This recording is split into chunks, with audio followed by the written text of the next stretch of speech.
Биз бирдиктер конвертердин классын түзө алабыз өзүнчө. Бул мына жардамчы класс болот да. Андан кийин графикалык интерфейс, жанагы көзгө көрүнө турган, биз колдоно турган интерфейсти, могу жерде могу программаны өзүнчө жазабыз. Бирок могу конверт, могу которуу, могу бирдиктерди бир бирдиктен экинчиге которуу деген логиканын баарын өзүнчө бир класска жазып коебуз метод менен. Андыктан баштадык unit converter деп класс түзөбүз. Класс unit converter дейбиз. Def init дегенде бул классты жаңы баштаганда эле тапты басып койсок өзү муну баары толтуруп койду. Мындан эч коркпоңуздар. Муну алып салсак деле болот. Бул эмнени билдирип атат? Бул функция эмне кайтарып берет дейт. Бул эч нерсе кайтарып бербейт. Бул жөн гана өзүнүн атрибутун түзүп коет, ошондо жөн эле эч нерсе кайтарып бербейт деп мынаны деп жазып койду. Ага тийишпей эле койсок болот. Self units деген сөздүк түзүп атабыз бул жерде. Сөздүк түзүп, анын ичине мындай нерселерди салып коебуз. Бул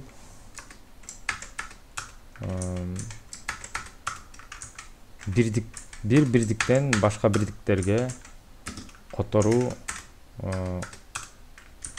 кандайча болсун деген бул жерде. Ошондо мисалы метрден метрге которсок 1ге көбөйтөбүз, туурабы? Эгерде метрден километрге көбөйтсөк, которсок метрден километрге, анда 1 километрде 1000 метр бар да, ошондо могу жерде 1000ден 1 болот, туурабы? Ошону көбөйтүп атабыз. Эгерде метрден милге болсо, анда мына мондайга көбөйтөбүз. Эгерде метрден футка болсо, могу көбөйтөбүз. Ошондо 1 метрде 3,28 метр бар экен.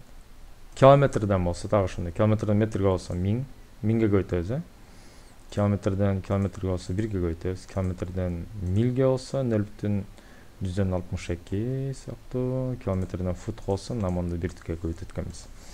Бул бизге берилди. Эми муну кантип колдонобуз деген суроо пайда болушу мүмкүн. Биринчиден конвертердин экземплярын түзөбүз. Unit converter деп экземпляр түзүп койдук. Эми ал конвертердин units деген атрибутуна кантип жетебиз?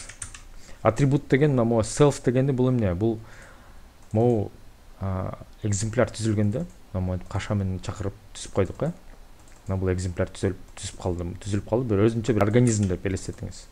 Бул организмге мына self деген кан тамыр деп коелу, ошо бир тамыр аркылуу байланыштырып койдук. Бул ошондо могу организмдин бул конвертер деген бул жөн эле бир чимелер деле схемасы, Ошол схема боюнча могу организм түзүлдү. Ал схеманын сүрөттөлүшү боюнча мына units деген атрибут бар экен. Атрибут дегенди дене мүчөсү деп элестетсеңиз болот. Ошондой дене мүчөсү пайда болуп калды. Print ошол организмдин могу units деген дене мүчөсү бар экен дедик. Мына ичинде болгон оокаттар чыгып калды бияка. Анан биз айтабыз, сенде километр деген бар экен, ошол километр деген көрсөт дейбиз, Мына units деген сөздүктө, көрдүңүзбү, мына сөздүк. Километр деген ачкычтын тушунда мондай дагы бир сөздүк бар экен дейбиз. Километр деген ачкыч боюнча жеткиликтүү болгон өзүнчө бир сөздүк бар экен. Эми ошол километрден биз метрге айланырыбыз келет да. Эгерде метрге айландыра турган болсок, бир чоңдук келет экен бизге. Мына километр боюнча бир сөздүк алдык, могу сөздүк келди. Анан ол сөздүктүн ичинде могу метр деген ачкыч боюнча өзүнчө бир чоңдук жатат экен. Коэффициент жатат экен. Ошол коэффициент бияктан чыкты. Эми айтабыз. Ошону алып туруп 21 километр деген канча болот экен деп көрө турган болсок, километрден метрге деп айтып атабыз. Анан 21-ди көбөйтүп койдуп атабыз да. Ошондо 21.000 болуп калат экен дейбиз. Ошондо биз көрүп койдук. Муну азыр өтө кыска жазып койдум. Келиңиз дагы шашпай. Км дейли. Кмны алыш үчүн conf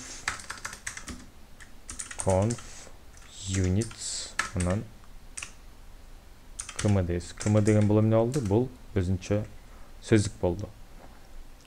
эми метрдин коэффициенти кандай болот дегенде биз километрден метр деген километр маякта турат да, могу сөздүк могу жерде турат да. Эми ошол сөздүктүн метр деген коэффициентин алып бер, могу чоңдугун алып бер, могу биякта отуруп калды. Эми ошону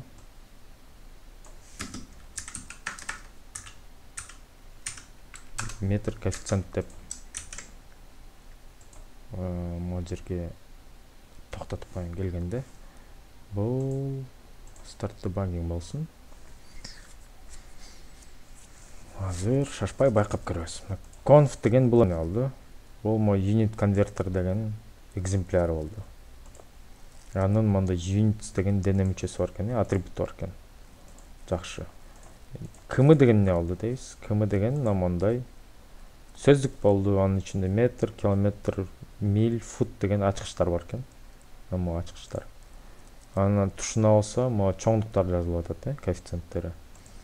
Эми метр деген эмне экен?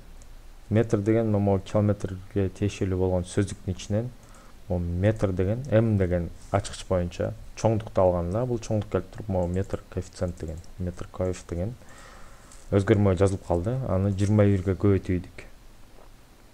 Көбөйтүп эми токтотуп койдук. Мына ишин аткарды. Программа токтоду.